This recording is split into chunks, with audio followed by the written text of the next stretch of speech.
Maka pertemuan kita tentang sarana mensucikan jiwa dari sisi muraqabah yang sudah kita bahas permulaannya dengan sisi musyarakah. Kita saling memberi syarat antara pimpinan diri yang bernama akal kepada seluruh anak buahnya, seluruh anggota tubuh, tentang berharganya modal yang Allah berikan kepada kita yang bernamanya umur, waktu, dan kesempatan. Maka kita pindah pertemuan ini sebagai jalan memuliakan Nabi.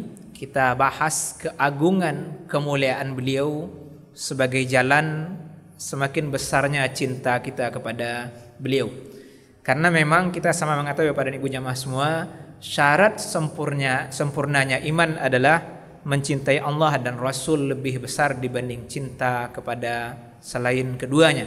Bahkan dalam salah satu hadis, syarat bisa merasakan manis dan lezatnya iman. Mari kita perhatikan bahasa Nabi. Salasun man kunna fihi wajada halawatal iman. Ada 3 unsur yang kalau 3 unsur ini ada pada diri seseorang, maka dia sudah merasakan manis dan lezatnya beriman. Maka dengan bahasa ini berarti punya iman itu enak, punya iman itu lezat. Sebagaimana kekufuran adalah sesuatu yang buruk dan tidak enak. Maka satu unsur dari 3 itu adalah ayyakunallahu wa rasuluhu ahabba ilaihi mimma siwahuma. Allah dan Rasul lebih ia cintai dibanding selain keduanya, termasuk dirinya sendiri. Maka Bapak dan Ibu jamaah semua, kita semakin kenal dengan Nabi, maka akan semakin cinta. Pribadi seperti apa yang kita teladani ini. Dan memang salah satu bukti orang mencintai adalah suku meniru mencontoh. Kita lihat para artis, orang kalau suka dengan seorang artis, seluruh lagu artis itu hafal, juga gaya artis itu tiru. Maka orang yang suka dengan artis tidak akan dapat manfaat apapun kecuali kesenangan selama artis itu ada atau nyanyiannya ada. Tapi kebutuhan kita kepada yang mulia Muhammad SAW sangat tinggi. Kita butuh diakui oleh beliau sebagai umatnya untuk bisa masuk surga. Maka untuk itu mari kita berusaha memuliakan beliau dengan mencintai beliau. Karena dalam hadis riwayat Sauban, beliau pernah ditanya oleh Rasulullah SAW, apa yang kau persiapkan untuk menghadang akhirat? Jawab beliau, saya tidak mempersiapkan untuk itu dengan banyak berpuasa, tidak pula banyak sholat sunat, tapi anni uhibbullah wa rasulah. Yang saya persiapkan itu adalah saya cinta kepada Allah dan Rasulnya. Nah, kabar dari Nabi ini yang kita pegang, abshir fa innal mar'a ma'a man ahabba. Ketahuilah, seseorang akan bersama dengan orang yang dia cintai. Maka tinggal kita mengokohkan bentuk cinta kita ke Nabi agar kita nanti dimuliakan bersama dengan beliau. Nah, maka di sini kami cenderung mengambil salah satu ungkapan yang ringkas dari Imam Ghazali rahimahullah dan sudah ditakrid oleh Imam Al-Iraqi hadis-hadisnya tentang bayan jumlah min mahasini akhlaqihi allati jama'aha ba'dul ulama wal taqataha min al-akhbar. Tentang sejumlah akhlak-akhlak mulia yang dimiliki oleh Nabi yang semestinya kita tiru. Pertama adalah tentang beliau adalah ahlaman nas, orang yang paling penyantun. Tidak ada orang yang lebih penyantun dibanding Nabi. Kemudian beliau juga adalah asja'an nas, orang paling pemberani. Banyak sekali hadis-hadis yang menceritakan masalah ini kalau kita ikuti kitab Sirah Nabawiyah. Bahwasanya tidak ada masalah terjadi di Madinah, tidak ada dentuman keras yang mengejutkan, melainkan pasti di titik itu orang pertama yang datang adalah Rasulullah SAW. Beliau orang yang sangat pemberani. Dan beliau juga adalah a'dalan nas, orang yang paling adil. Maka para hakim kalau ingin dimuliakan bersama Nabi SAW, tegakkanlah keadilan, menghukumlah dengan adil. Sebaliknya, para orang-orang zalim, orang-orang yang berbuat aniaya, jangan harap bisa bersama dengan yang mulia Muhammad SAW. Maka Bapak dan Ibu jamaah semua, di bagian ini kami ingin menegaskan, kalau kita punya unsur kezaliman di masa lalu, taubatilah. Karena Allah Maha menerima taubat. Kita punya ruang memperbaiki diri, sebagaimana yang kita bahas pertemuan lalu. Selama kita punya umur, maka kita masih punya modal untuk membeli surga.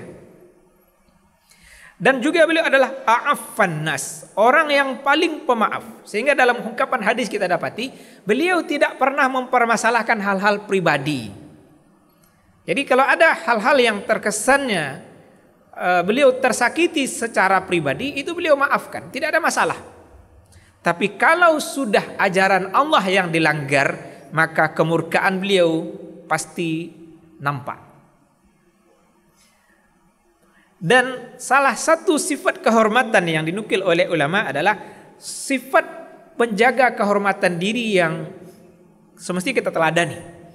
Bahwasanya beliau la tamassu yaduhu qattun yadam ra'atin la yamliku riqaha au asamata nikahiha au takuna zata mahrabin minhu.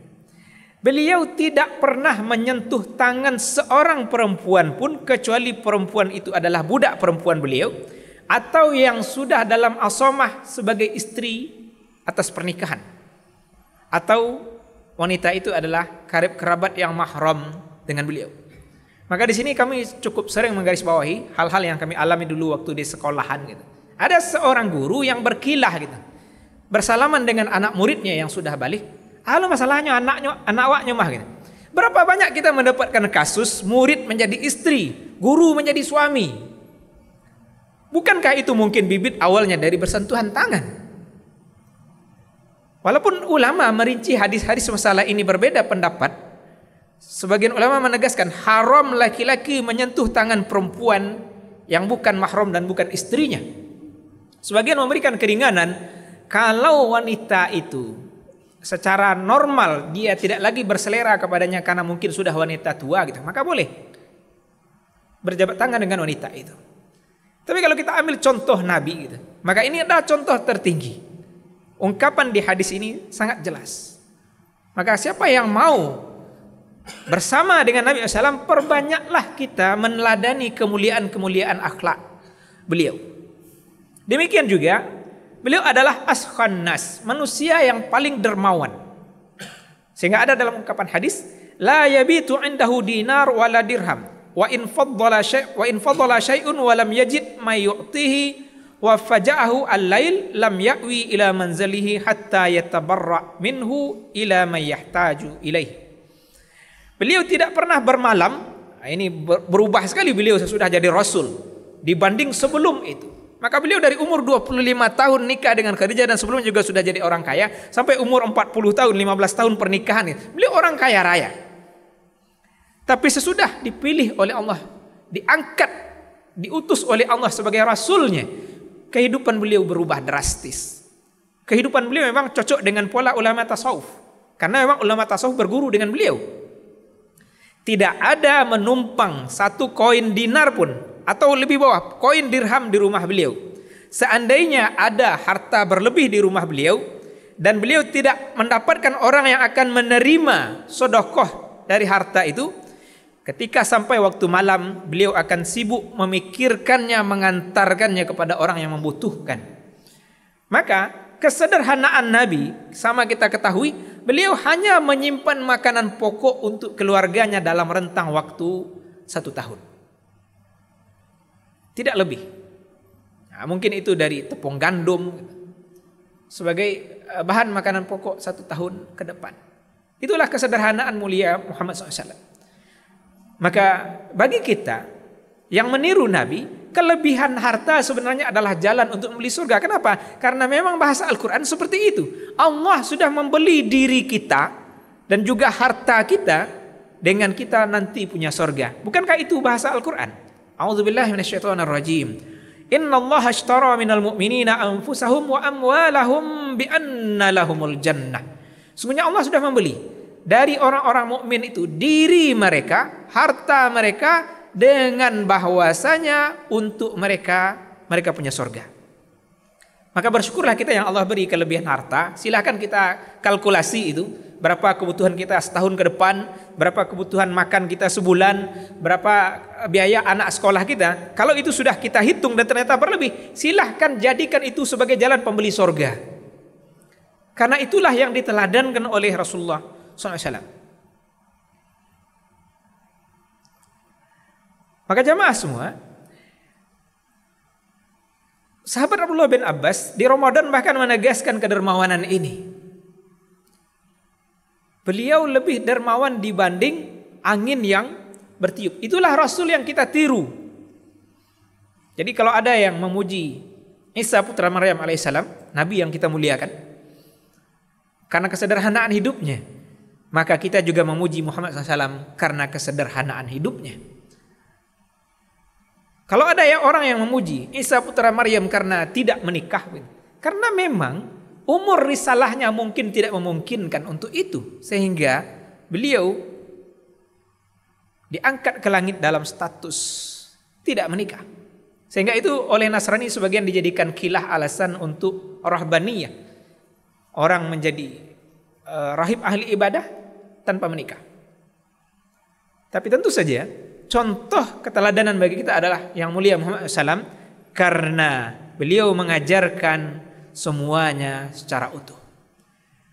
Maka jamaah semua, kami ingin tegaskan kembali mengait dengan bahasan sebelumnya. Kalau kita mengikut ulama hadis, memahami hadis, betul, peringatan Maulid Nabi adalah bid'ah. Tidak disuruh, tidak dikerjakan oleh Nabi, juga tidak oleh para sahabat. Tetapi karena dia masuk dalam hal yang al-maskutu anhu, didiamkan oleh syariat, bukan karena syariat lupa, bukan karena Allah lupa, tapi karena sayang kepada kita. Kita butuh jalan-jalan untuk mencintai Nabi. Apalagi kalau kita ukur kadar belajar umat ini sangat rendah, tentu saja. Karena para sahabat belajar dengan Nabi tiap hari. Kita tidak ngaji tiap hari kan? Maka hanya ngaji sekali setahun tentang kemuliaan pribadi Nabi. Bahkan di riwayat kita dapati Abu Lahab saja yang mati kufur, disiksa di alam kubur selama berputar bumi ini, maka setiap hari Senin azabnya diringankan karena beliau bergembira atas lahirnya yang mulia Muhammad SAW. Maka bukankah dengan itu kita wajar pula bergembira atas lahirnya yang mulia Muhammad SAW? Kita sambut kegembiraan ini dengan membuktikan cinta kepada beliau, dengan mengkaji kemuliaan beliau, dengan mengikuti sunnah beliau secara komprehensif, secara menyeluruh.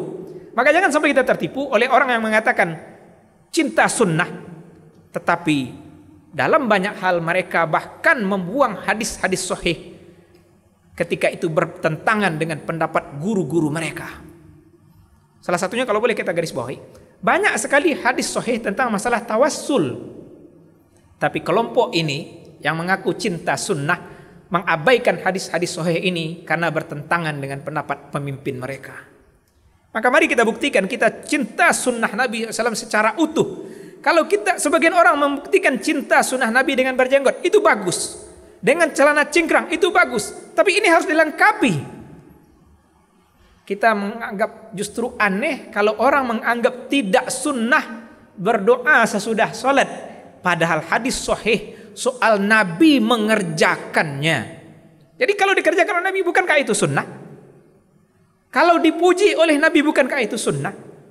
Kalau kita mulai mengklasifikasi sunnah, sunnah hanyalah yang dikatakan oleh guru saya, yang tidak dikatakan oleh guru saya maka bukan sunnah, maka berarti orang ini sudah berbohong atas kenabian Muhammad sallallahu alaihi wasallam. Maka sekali lagi mari kita totalitas mempelajari yang mulia Muhammad SAW sehingga seluruh ajarannya kita cintai, walaupun mungkin sebagian besar kita belum sanggup mengamalkannya. Mungkin juga di perusahaan ini kita belum sanggup mengamalkan ajaran Nabi secara totalitas. Buktinya bank riba masih ada di perusahaan ini. Tetapi kita bawa diri ini dengan normal. Ya Allah, ini baru kadar kesanggupanku, maka selamatkan aku dengan kadar ini, kemudian ampuni aku dalam kadar yang aku belum mampu. Inilah yang ingin kita adukan nanti kepada Nabi. Jamaah semua, terima kasih sudah mau duduk bersama kami dalam ruang waktu lebih kurang 15 menit ini. Semoga ini menjadi bukti kita mencintai Nabi. Bagi yang belum bersolawat dari tadi, karena saya mungkin lupa mengingatkan, mari kita lafazkan sebagai penutup. Allahumma salli ala Muhammad wa ala ali Muhammad wa sallallahu alaihi wasallam. Subhanakallahumma bihamdika asyhadu an la ilaha illa anta astaghfiruka wa atubu ilaik. Amin rabbal alamin. Wassalamualaikum warahmatullahi wabarakatuh.